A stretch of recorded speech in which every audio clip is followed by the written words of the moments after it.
My parents were Hester Eunice Merrill Dodge and Charles Reed Dodge. My mother was a housewife, and my dad was a clerk at the Santa Fe Railroad, and my dad was born in Stockton, California, and my mother was born in Davenport, Iowa. And well, let's see, what else you want to know? And they were very good parents. As a Christian home.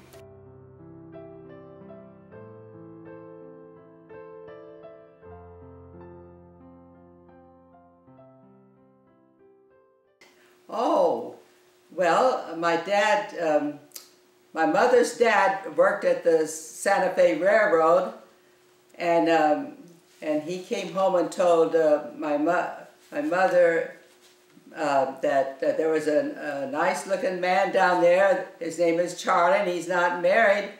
So anyway, my mother was very interested. So she and Martha, they were living at home. They got together and made some cookies and took it down about a block or two away down to Charlie's home and talked to the mother. So they got to meet Charlie that way. So then they'd go for walks down to the river, follow the railroad track across the bridge, and go down to the river there and talk and walk and have a good time. Anyway, so that's what happened.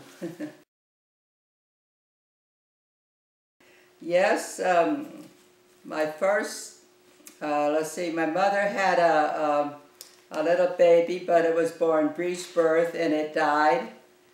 So I have a little sister in heaven named Lois May. And then a year later, my brother was born in 1922, and his name was Philip. And he was a good brother, and I enjoyed having a brother, and I tried to keep up with what he was doing. I was a real tomboy. If he'd climb a tree, I'd climb a tree. And so it was nice having a brother.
Yes, we went to Yosemite real often, and it was a real beautiful place. And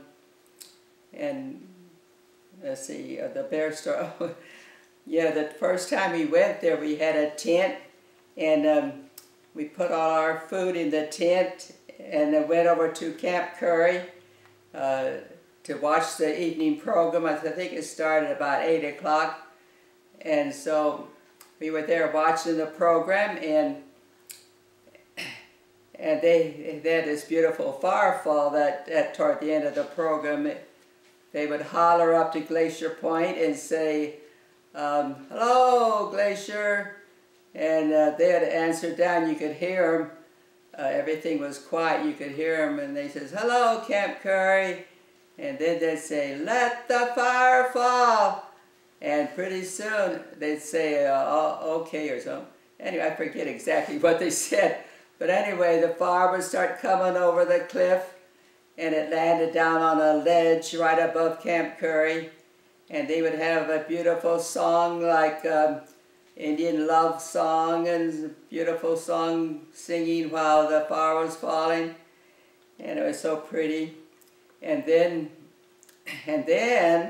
the ranger got up and says, don't ever put your food in your tent or in your car because a bear will break in.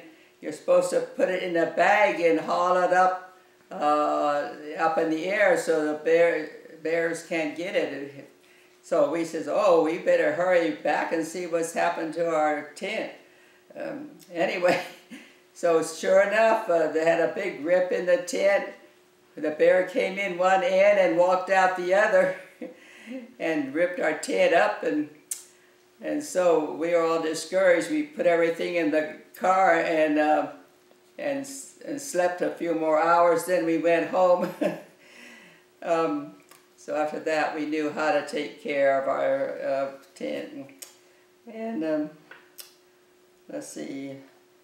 Yeah, I had many good times in Yosemite, riding horseback different times. And then we went sledding in the winter time. We went up there. We didn't go much in the winter, but when we did, we went sledding with the horses were pulling the sleigh. It was just beautiful. So we had a lot of time hiking to the top of all the falls and top of Half Dome. When I was 9 years old, I hiked up there the first time. Anyway, it's a lovely place to be. My mother and dad had their honeymoon there too. That was real nice. And I think June and Ron had their honeymoon there. So.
Yeah, they didn't do too much at Christmas, but they'd decorate, put streamers up in the house, and we'd have a tree.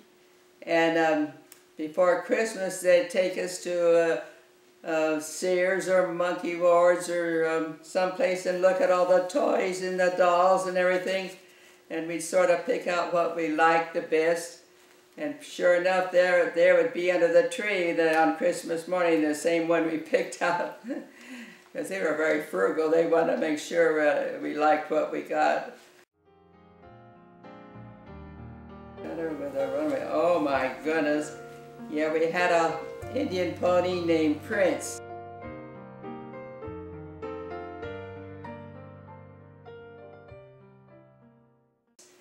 And so I would ride that pony all over the place.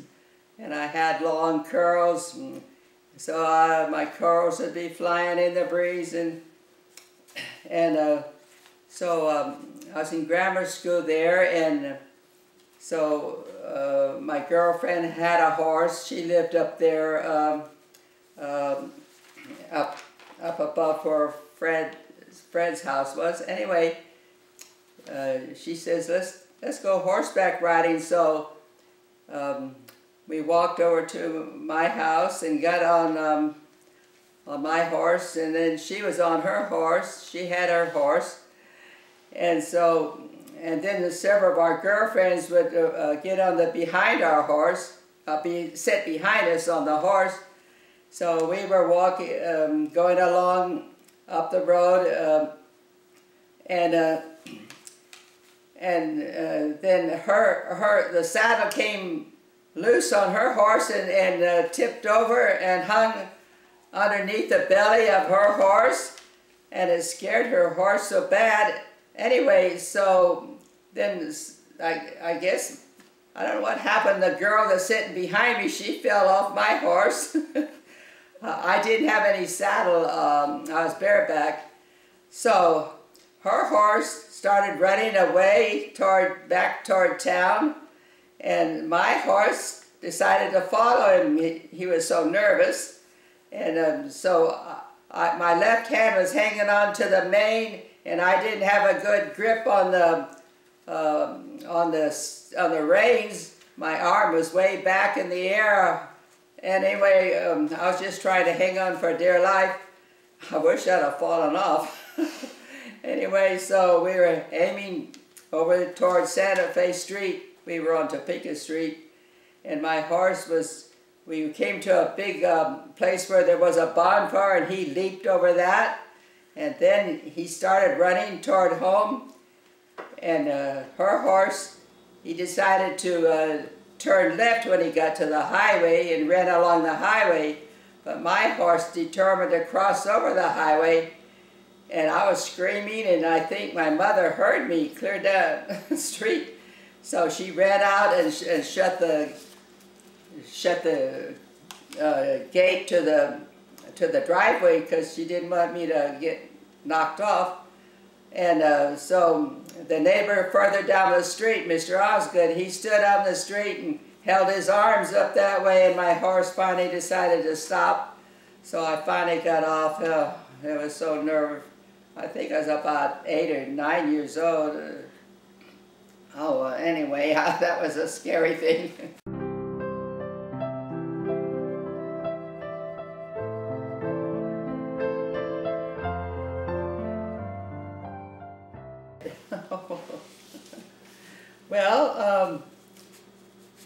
Well, his sister, older sister Winifred, she would bring him to the little Assembly of God church now and then, so I probably met him then. And then he would deliver milk. He worked at a dairy, Mr. Hughes's dairy, and he would deliver milk to our house. So I'd meet him then,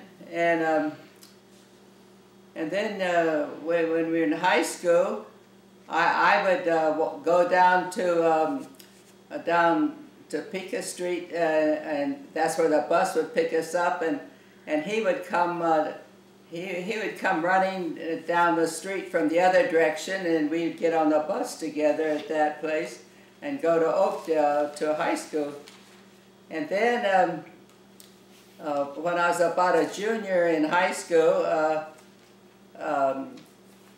he came over to my house with my girlfriend who was in the car with him, Ava May, and on a Sunday he came over to the house, and he wanted to go out with me, have a date to go to the football game or something. So we started dating, and we just kept dating on. That was about October 1940.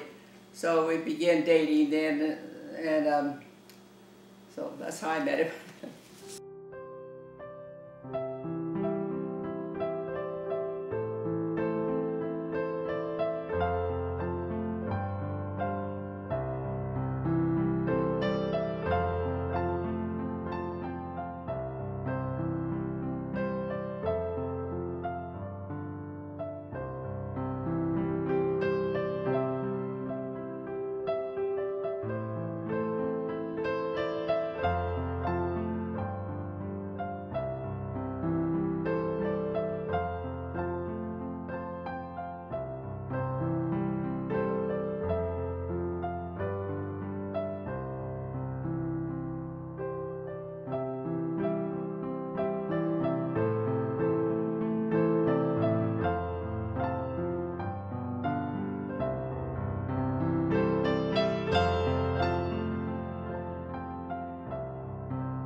We were married in August 21, 1943 at Hays, Kansas. And he was in the Army Air Corps then, and he was going to be a pilot. He's aviation cadet, and he was going to school there at this school. Anyway, I went back to visit him. I wasn't planning to get married then, so I just got on the train, and it took me about 2 days to get there. And he met me there, and I had a room in the basement to live. And anyway, we found out that he was allowed to get married. At first we thought he couldn't get married because before the war started, they wouldn't let the cadets get married. They wanted, but they were desperate for pilots, so they let so we could get married. So anyway, I phoned my mother and told her to come on out and bring my ring.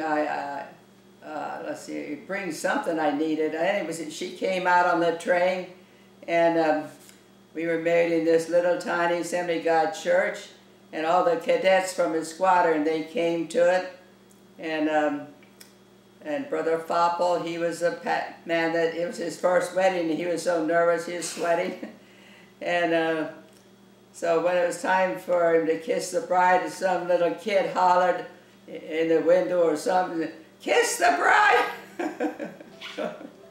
Anyway, I had to walk down the aisle all by myself because my dad couldn't come. The war was on, he couldn't get away. So, and I had borrowed the girl in the basement next to where I was living. She had a pretty dress that she wore a week earlier. Anyway, I tried it on and it fit me beautiful, just perfect. So I had this real beautiful satin dress, and as we walked at the end of everything, we walked out of the church. They all stood there and saluted as we walked out. Anyway, and my mother had to go around try to find sugar and stuff to make the punch because everything was rationed. Anyway, she finally made this nice punch. We had cake and punch.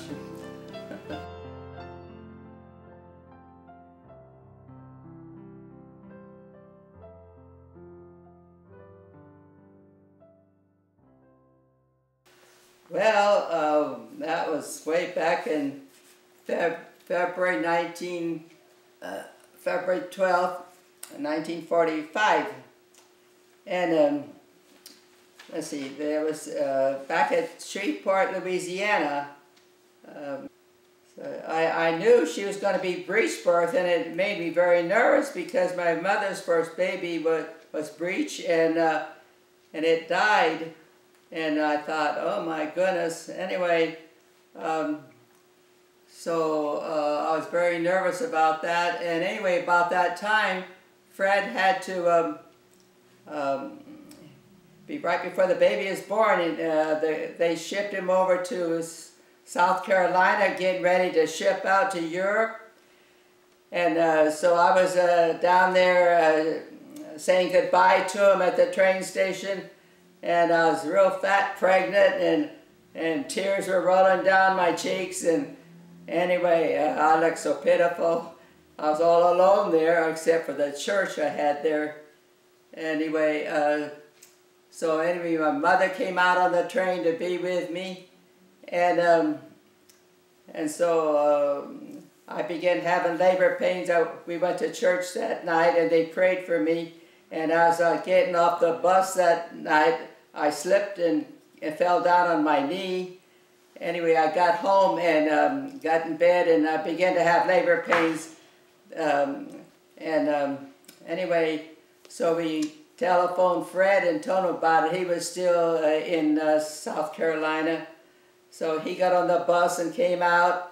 Anyway, so she was born on a Monday, and they put me to sleep on Sunday night, and I didn't wake up till after the baby was born.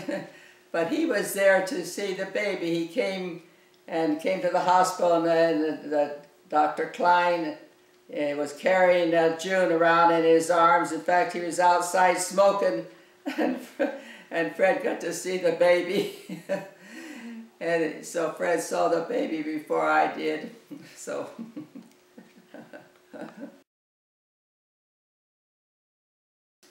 Well, after June was born, when she was about 3 weeks old, we took the bus from Shreveport, Louisiana. We went down to Lake Charles, Louisiana, and there I got sick. I was sitting on the lawn, and I didn't know you weren't supposed to sit on the lawn, and the jiggers bit me all over the back of my legs. It was just so terrible.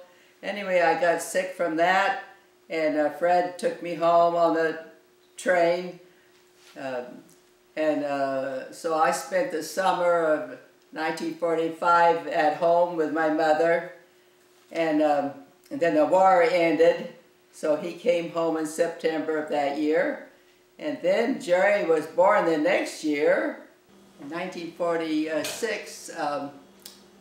Jerry was born at Escalon, California, Dr. von Hungen, and we were living with his folks at that time because you couldn't get housing after the war. Let's see, and then Ed was born later in 1949 at the same doctor in Escalon. And let's see, then after that, then Virginia was born back in Hampton, Virginia at Langley Air Force Base in 1953, because Fred had signed up for the war when the Korean War started. He joined the Air Force again, so the Air Force took us back there. And then later on, Julia was born at Hill Air Force Base in 1962. So that was the end of my 5 children. Oh, well, our first venture was in 1958. We went to Germany, and we lived there at the base, and let's see, I can't remember exactly where it was. Anyway, we only lived there about 9 months, and then we were sent to England and lived at Alconbury, England.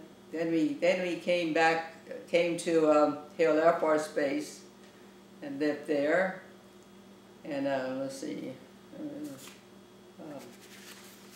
So we moved an awful lot.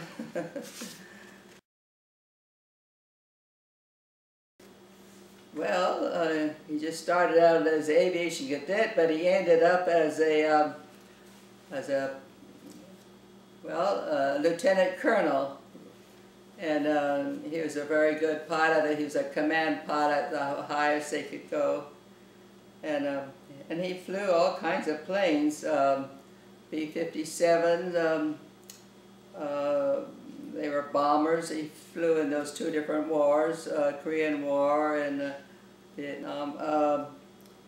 So he was stationed in Thailand, and then he ended up, after he retired, they took him back again because they needed pilots, and so he flew the great big C-124, and he traveled over to Thailand and places, and take him about 2 weeks to go over there and come back. Well, let's see. I was just a little girl there at Riverbank Church, and my dad's parents lived at our house because that's the way they did in those days. They had to take care of the parents. Anyway, she got the pianist at the Methodist Church to come and give me lessons. Anyway, she bought the piano too. So Mrs. Tuttle would come over every Saturday and fact, she was giving my brother a half-hour lesson and me a half-hour lesson, but he got mad and he wouldn't take any more. He'd go climb the cherry tree up into at a house in the tree. Anyway, so I got the whole hour of lessons. So anyway, I started playing in church at about age 14. Well, mostly in Europe, we took them on vacations all over the place.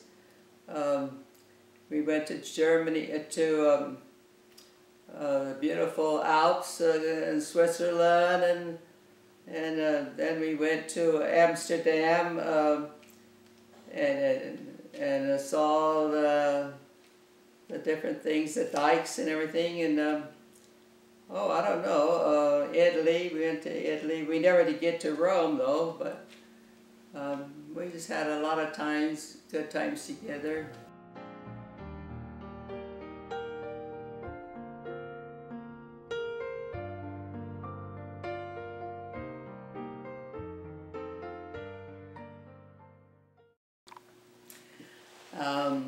Remember when we was living in Kaysville. We had come back from England and we were living in Kaysville, Utah, and so she started right in going to the church there. There's a little, well, they didn't have a church. They met in the parsonage, so we'd go there, and so I was sort of lazy. I wasn't trying to, I'd stay home sometimes, and so anyway, she would go downstairs and start cooking pancakes and everything and get me up to go to church.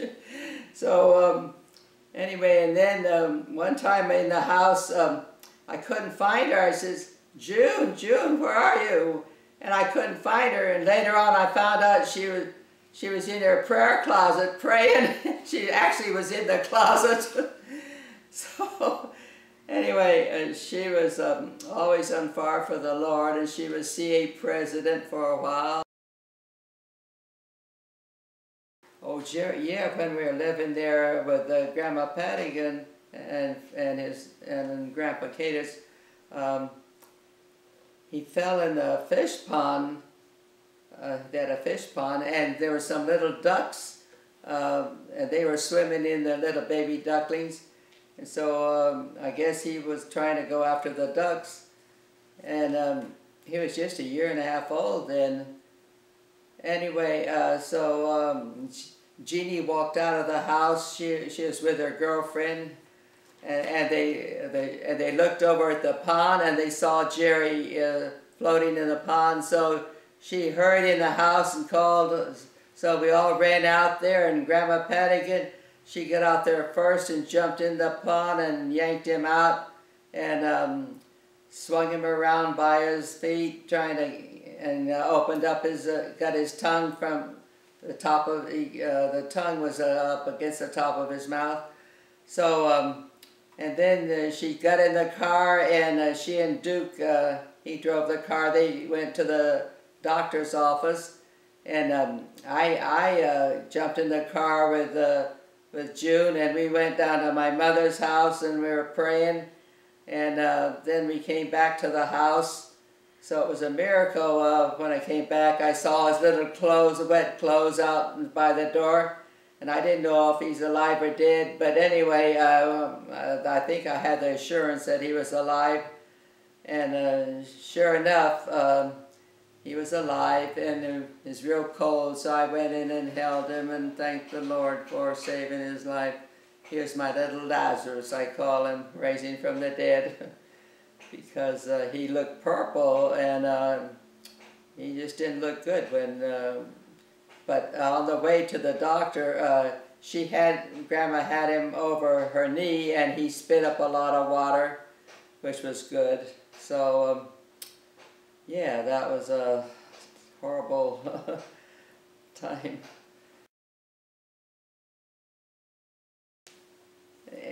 Ed always liked to perform, and when he's a little fellow, we take him to the, one time we took him to the VA hospital there back in Virginia, and he would sing a song for them, we found out later he wasn't supposed to be in that hospital. It was sort of dangerous for a little kid to be in the hospital. Anyway, he was always performing and climbing telephone poles and making people laugh. So anyway, they were good kids. Had a lot of fun together. Yes, she was a delight to raise too, back there in Virginia. And so she was always a lot of fun, and so they were also different, but also nice in their own ways. Fred bought a piece of land there in Layton before he went overseas one time, and we got a horse from Pastor Weaver, and Ginger, when we were in England earlier, she had learned to ride horses, and anyway, so she was so happy to have this horse, and then the horse had a little colt, and she didn't realize it was the mare was pregnant, but because anyway, she found out she had a little colt. It was so cute. So she was happy with all our horses.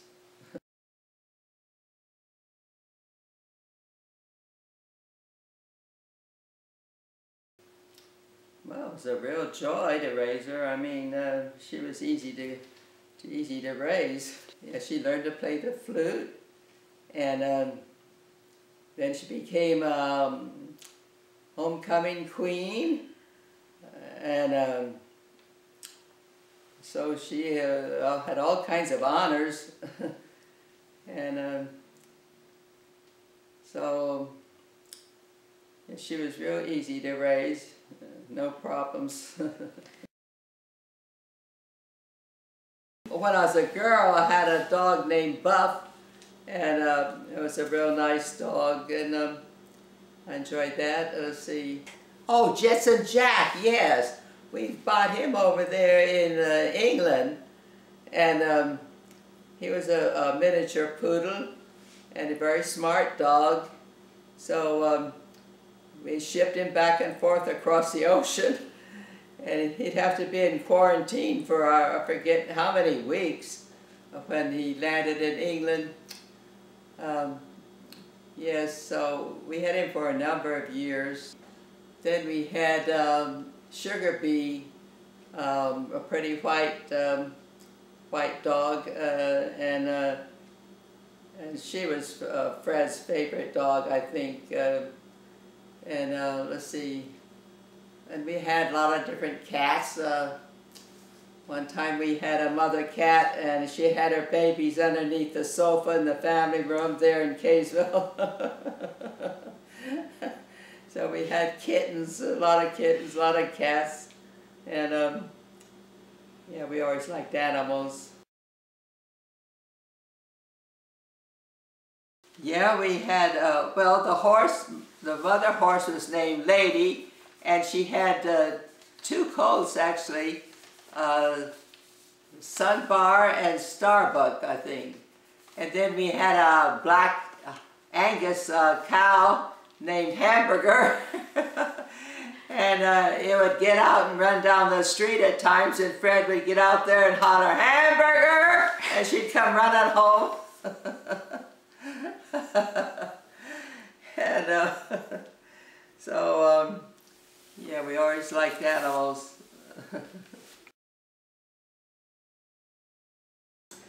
Oh, I think it was in 1967 when we sold the camp we wanted to buy, where Fred had built this block house after the war, and we moved into it in 1950. Anyway, the county wanted to buy the property, so we sold that acre we had, and so they tore down the block house. They couldn't move it; it was too heavy. But they moved my old original house on Santa Fe Street. They picked it up, and they had to take it down to the railroad the crossing there on Patterson Road. They crossed the tracks, then they brought it back up to Topeka Street and put it on a lot there, and it's still sitting there today. And so it's nice to see my old house. Yeah, we got this motor home.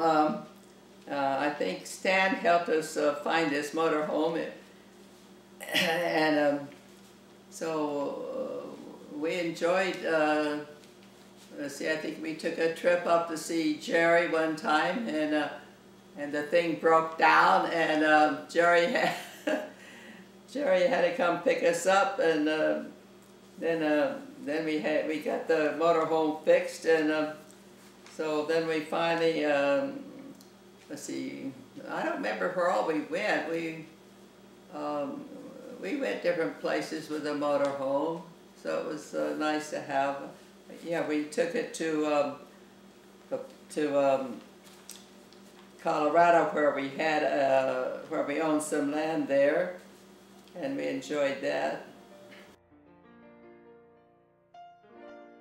Well, my grandmother Merrill was a shouting Methodist, and see, my mother was a Christian, and let's see, and when I was just a little girl, my Grandma Merrill was visiting us, and she was sitting out on the front lawn, and Philip and I were out there with her, and she told us about the Lord. We knew the Lord and everything, but because my folks had been taking us to church, but she says that you need to get saved. She says you need to go and ask the Lord to tell Him you're sorry for your sins and repent. So we each ran away.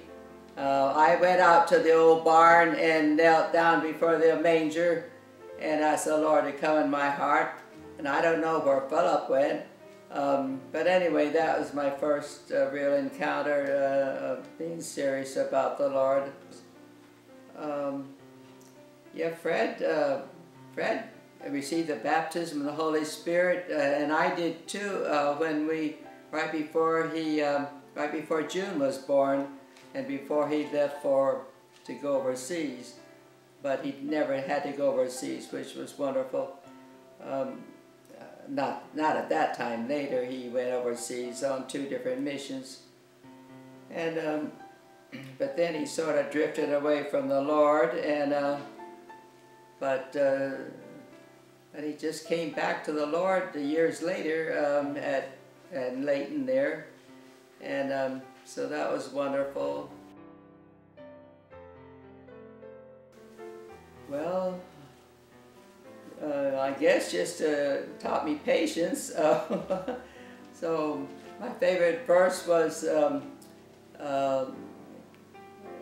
let's see, casting all your care upon Him, for He careth for you, 1 Peter 5:7. And I had a lot of different favorite verses, but God was always at a good. He's a good God to me.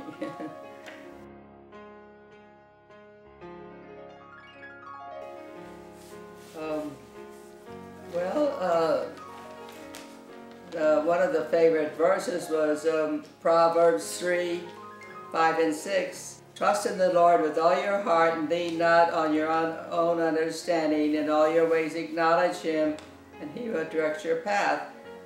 And just don't give up. Just keep trusting the Lord and keep looking for His soon return, because He's coming back soon. So don't give up. So.